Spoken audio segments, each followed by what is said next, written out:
Breaking Gulf News. Geneva, a record 137,000 people made the perilous journey across the Mediterranean to Europe in the first half of 2015, most of them fleeing war, conflict, and persecution. The United Nations said Wednesday Europe is living through a maritime refugee crisis of historic proportions, the UN Refugee Agency warned in a report.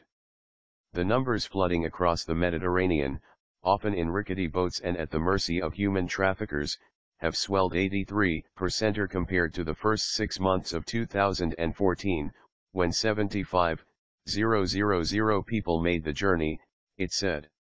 The situation is expected to deteriorate further as more clement summer weather allows ruthless people smugglers to dispatch more people.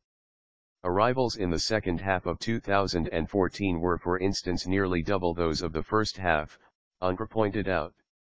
The immigration crisis is a burning issue for the EU, where member states have been wrangling over the best ways to tackle human trafficking and arguing over how to share the burden of helping new arrivals, many of them ill, starving and destitute.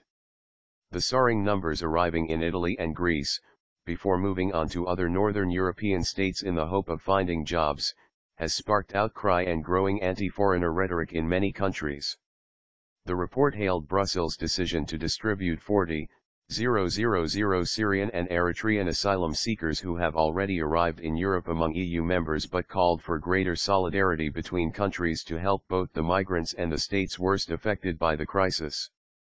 UN Refugee Chief Antonio Guterres stressed most of those attempting the dangerous journey across the Mediterranean are not economic migrants. Most of the people arriving by sea in Europe are refugees, seeking protection from war and persecution, he said in a statement. A third of those who have arrived by sea in Italy or Greece this year came from war-ravaged Syria, while people fleeing violence in Afghanistan and Eritrea's repressive regime each made up 12% of arrivals. Other top countries of origin include conflict-racked Somalia, Nigeria, Iraq, and Sudan, the report said.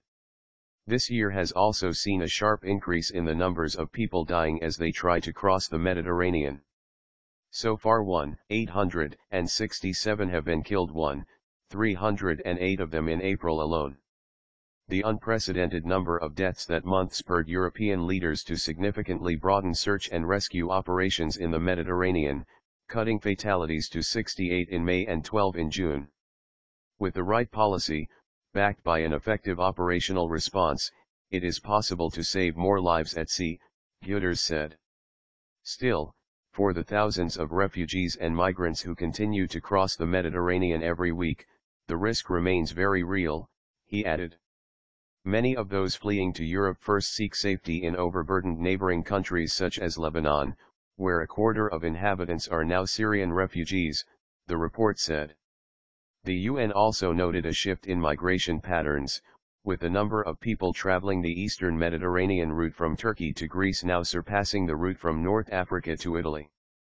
Italy, which last year had 170,000 people land on its shores, more than 3/4 of all maritime arrivals in Europe, saw that slump in the first half of 2015 to 67,500. In Greece, however, arrivals have more than doubled to 68,000 so far this year compared to 43,500 in all of 2014, the report said. Greece has fewer than 2,000 reception places, and many refugees and migrants push on, aiming often for Northern and Western Europe, particularly Sweden and Germany, which are seen as offering better protection and support. But getting there often requires a long and dangerous journey, often at the hands of smugglers who route migrants through the Balkans and onwards through Hungary. Every day, an average of 1,000 people enter Macedonia from Greece, up from 200 just a few weeks ago, UNRWA said. Broad European cooperation is needed to face the challenge, the report said, warning that controversial anti-migration policies like Hungary's planned 4-meter/13-foot high border fence, will not halt the influx. In times of conflict, fences and borders will not stop people fleeing for their lives, the report said.